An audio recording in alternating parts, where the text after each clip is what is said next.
nu ngaran lalaki mah yeuh arijalu qawmuna ala nisa, ngaran lalaki teh kudu jadi pamimpin, ngaran pamimpin nu alus teh kudu ngarti kana nu dipingpin. Saha nu dipingpin? Awewe. Saha nu mimpin? Lalaki. Matak lalaki nu alus teh nu ngarti kana perkara nu dipingpin, ngarti pangabutuhna, ngarti kahayangna, ngarti surti kana perasaanana. Matak nu ngaran lalaki hayang geulis pamajikan dangdanan, hayang nurut contohan, hayang jongjon rasikowan.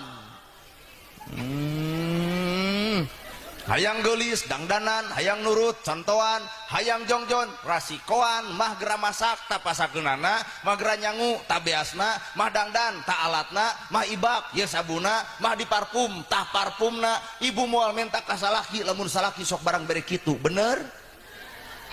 Semunang deui. Ieu mah ai sare hayang jeung nu seungit.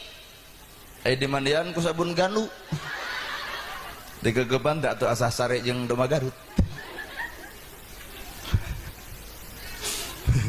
Cicing teh ya nu ngalaman. Beda kuat nyuuh gitu seurina ge. Ngalaman cenah urang pisan. Lalaki. Maka disimpulkeun ku kolot baheula lalaki teh aya tugas. Tempo we dina sawer panganten. Nebongan dititah nyanyi, sambungkeun metodena kadinya. Tadi disawer tuh Pak, Bu.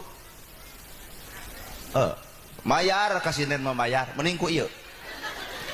Ai ku ieu mah. Sawer panten. Bismillah damel wiwitan nyebat asmaning pangeran.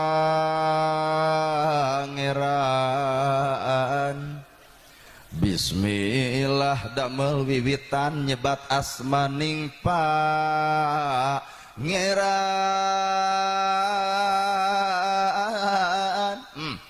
Hidup tina kanan bagja ayeuna ngarumah tangga,